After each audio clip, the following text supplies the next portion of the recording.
Nos primeiros passos, seus pés andavam pela casa à procura de imagens. Encontrava no assoalho imagens de imitar. Procurava nas paredes cores para compor. Buscava nas janelas transparências para ilustrar.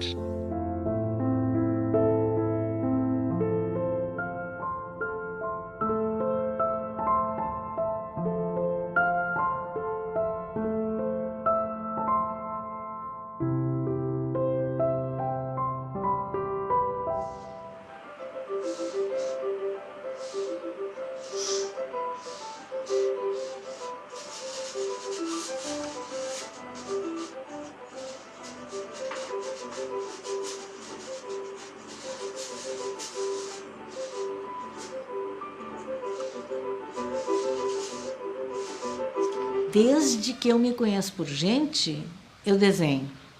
Eu sempre fui a desenhista da família, eu era a retratista da família, já que eu não tinha modelos, então eu retratava a família, meu pai, minha mãe, minha avó, meu avô, minhas irmãs. E eu era tratada como a pirralha que gosta de mostrar seu trabalho.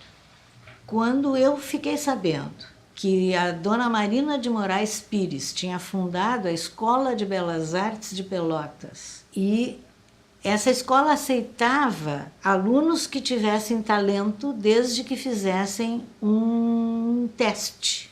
Então, quando eu me formei, aos 19 anos, eu me formei bacharel em pintura.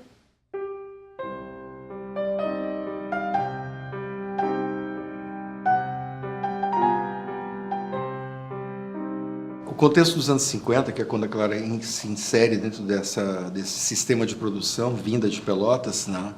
É um contexto de formação praticamente de um sistema de arte no Rio Grande do Sul. Ou seja, tinha sido feita a criação do Museu de Arte do Rio Grande do Sul, o Instituto de Arte estava realmente fazendo um trabalho de dar o salto de qualidade em direção, digamos, a uma atualização da produção plástica pictórica no Rio Grande do Sul, e é um contexto que é bastante diferente do nosso contexto hoje, na medida em que todos esses espaços de circulação não existiam. O contexto artístico em que a Clara Pechansky inicia sua trajetória no Rio Grande do Sul é um contexto de transformações. Nós temos, de um lado, uma tradição representada pelo ensino artístico do Instituto de Belas Artes da URGS, atual Instituto de Artes, por outro lado, da própria Escola de Belas Artes de Pelotas, quer dizer, instituição a qual ela esteve de algum modo ligada, né? Fez toda a formação lá, e de outro lado nós temos coisas acontecendo no Rio Grande do Sul e que estavam provocando algumas mudanças significativas no campo.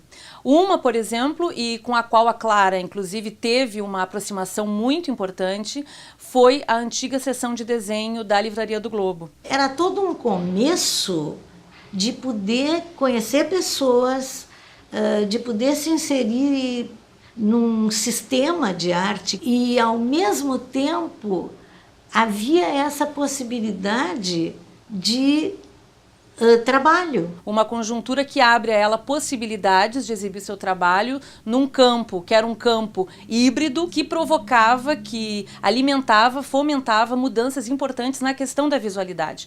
Portanto, ela se insere numa tradição bem generosa e bem moderna das questões do desenho.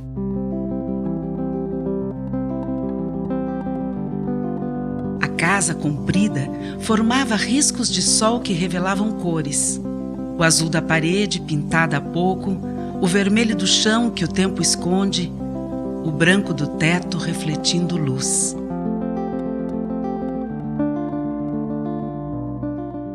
O que me encanta mais no trabalho da Clara é a linha. É a questão da linha, do grafismo, da maneira que essa linha anda. E acho que o desenho dela tem uma clareza, realmente tem uma limpeza, tem uma precisão. Para mim, o trabalho da Clara está mais na área de gravura propriamente do que na pintura. Mesmo na serigrafia, mesmo quando ela faz colagens sobre as pinturas, ela trabalha de uma maneira bastante gráfica, ela tem bastante desenho dentro desse trabalho. Eu vi bastante ela trabalhando com gravura em metal também. Eu considero o trabalho dela em gravura um trabalho primoroso. É o mesmo repertório visual, o mesmo universo poético. A diferença realmente está numa questão do tratamento e dos meios utilizados. Enquanto no desenho esse trabalho fica mais rico digamos, de sutileza, na medida em que o traço, a linha, ela é do meu ponto de vista, e é uma coisa bem particular, ele é muito mais expressivo do que uma pincelada, né? O desenho da Clara é um desenho que é muito, muito rico nesse aspecto. Não só a questão do desenho, mas a questão de agregar também a colagem, os elementos gráficos todos. E a pintura é uma pintura que explora principalmente não a questão da linha, ela explora realmente a questão da cor. Aí todos esses recursos utilizados na linha são potencializados pelo uso da cor. Eu acho que a Clara tem uma cor que é impossível de não puxar a gente para dentro do quadro. Sempre que eu tive contato com a obra da Clara, eu fui encantada pela cor.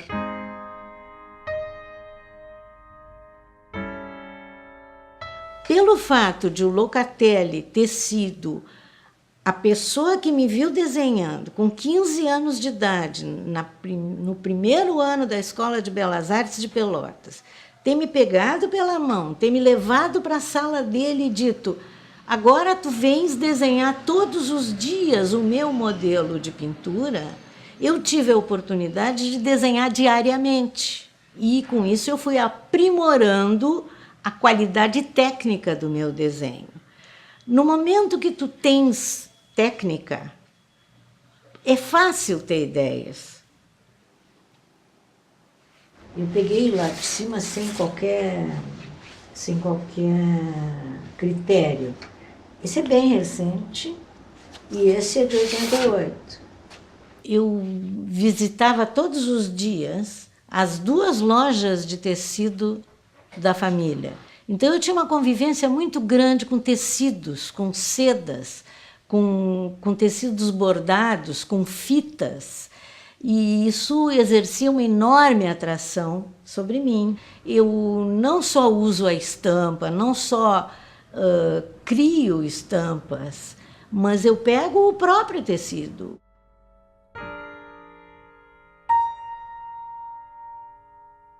Os personagens surgem na minha obra ao natural. Os primeiros personagens que surgiram foram os anjos tecnomitológicos. Eu fiz toda uma exposição, toda uma série de obras em preto e branco, em nanquim. Os anjos têm uma relação muito ambivalente com a tecnologia. Eles não sabem o que fazer com a tecnologia. Depois vem, aos poucos, surgindo outros personagens e eles meio que surgem todos juntos, como o mágico, a dama, o Quixote, o candidato, o general. Era uma época muito conturbada, nós estávamos nos anos de chumbo e algumas coisas a gente tinha que falar sem poder falar. O trabalho da Clara Pechansky, quando aborda as questões políticas, ou quando faz uma crítica política, ele tem um viés assim que explora as questões do desenho de um modo mais direto, no sentido da forma, no sentido das figuras que estão representadas ali. Por exemplo, quando ela explora a figura do candidato, ou quando ela explora a figura do general, esses personagens, eles estão ali carregados de outras figuras que reforçam uma crítica política que ela é bem evidente. Somos seres vivos, estamos no mundo, somos políticos, sim. E eu acho que a atuação política do artista pode se fazer em vários níveis. Eu sempre fiz parte de uma obra que fala do mundo, que fala das minhas relações com o mundo e das relações das pessoas com o mundo. Don Quixote, esse personagem clássico da literatura universal, o personagem de Cervantes, que todos nós conhecemos como o personagem que está ali lutando contra moinhos de vento, lutando contra o impossível, é aquele, digamos assim, o grande sonhador. Então ele é um personagem que na trajetória da Clara, eu diria assim que ele é bastante simbólico. Quixote é uma personagem fantástica e que eu uso, em geral, para ligar à minha avó, ao meu marido, aos meus filhos. Os outros dois personagens da Clara, a dama e o mágico, eles estão mais relacionados a esse viés onírico e romântico da artista. A dama traz as questões da música, da afetividade, do amor, do erotismo, que são pautas importantes da obra da Clara Pechansky. E, por outro lado, o mágico é ela. O mágico é aquele que pega a paleta, pega as tintas e cria a partir disso. Como o mágico tem uma palheta entalada aqui no pescoço, o mágico deve ser eu. Eu devo ser esse mágico que tenta, através da mágica, entender o mundo. Então esses 5 personagens, eles são muito marcantes e muito emblemáticos de como a Clara ela se posiciona e como ela se relaciona com o cotidiano.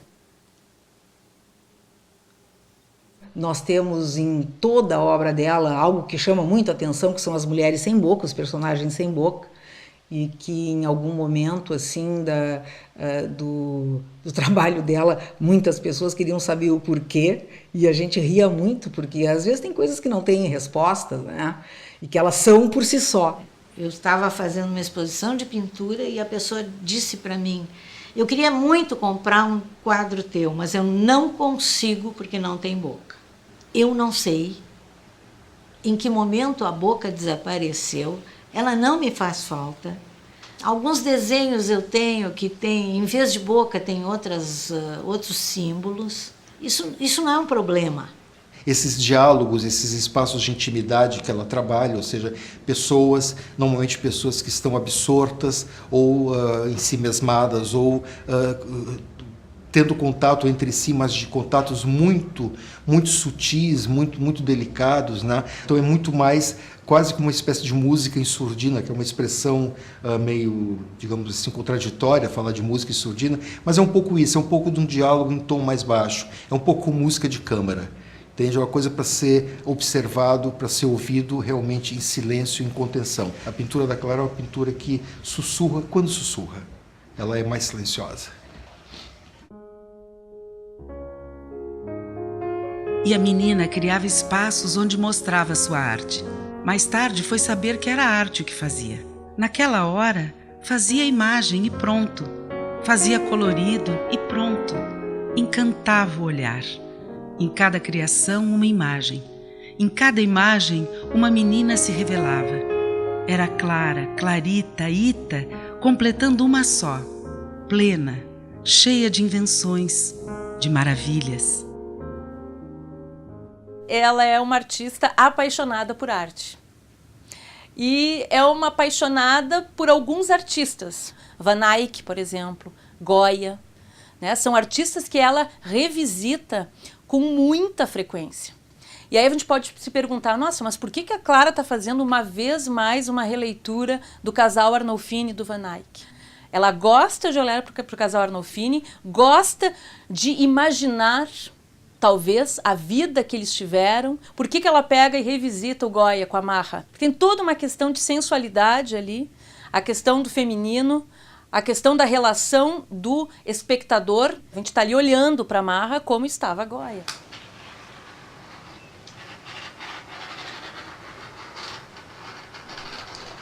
É uma exposição que está chegando do México. É uma série chamada O que Goya Não Viu. São 9 desenhos que já andaram por vários lugares do mundo.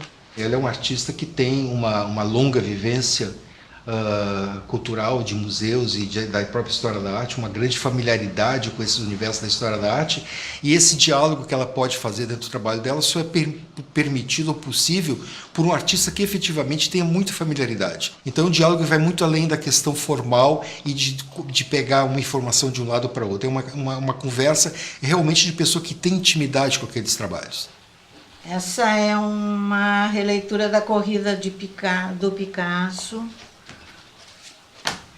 Esse é o desenho que dá nome à série. A ideia é a seguinte: como é que a Marra olhava o Goya? Por isso a série se chama O que Goya Não Viu. Eu tenho uma série de influências que eu deixo acontecer. É como se fosse uma grande família, a ampliação do meu núcleo familiar, que aliás é bem pequeno. Afinal, eu tenho 2 filhos, 2 noras e 4 netos. Mas o resto faz parte da minha família. Então se trata de um diálogo com toda uma tradição da história da arte, com um diálogo com uma tradição de desenho, com uma tradição de pintura, com uma tradição de figuração e tudo que essa tradição de figuração traz e que foi tão importante para os artistas que vieram depois. Quando a gente está criando, a gente não sabe muito bem por que as coisas estão acontecendo. No momento em que uma série está pronta, que é o caso dessa, e ela viaja e volta, rever é algo muito bom, é como encontrar um parente.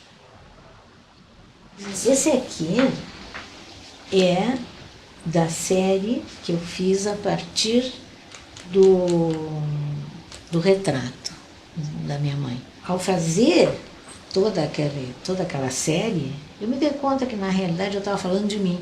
Esse tipo de relação, ele não é consciente. A gente não sabe exatamente como é que as coisas acontecem, mas, de repente, tu vês que tu estás impregnado de determinadas formas que fazem parte do teu repertório. É tão natural eu rabiscar, e ao rabiscar eu criar texturas, que isso eu faço sem pensar.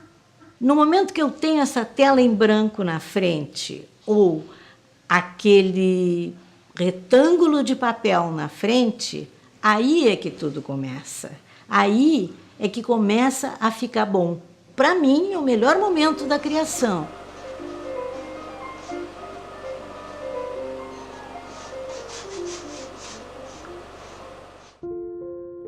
Era Clara de encantar imagem, Clarita de acordar cores, Ita de revelar belezas. E era uma só. Grande menina de clarear esconderijos e buscar sentidos novos para a vida. A Clara tem uma presença, a sua produção tem uma presença que é muito forte, né? O trabalho da Clara está em todos os lugares. Porque as pessoas gostam. Eu acho que é um trabalho... As pessoas acham que existe uma palavra que em arte a gente não deve usar, e que eu gosto muito de usar, que é a palavra bonito. E eu não acho que isso seja um defeito. As pessoas dizem, não, mas trabalho de arte não pode ser bonito, o trabalho tem que ser não sei o quê. Não, bonito não é um defeito, ele é bonito. Eu acho que a Clarita, ela tem um estilo muito particular, né?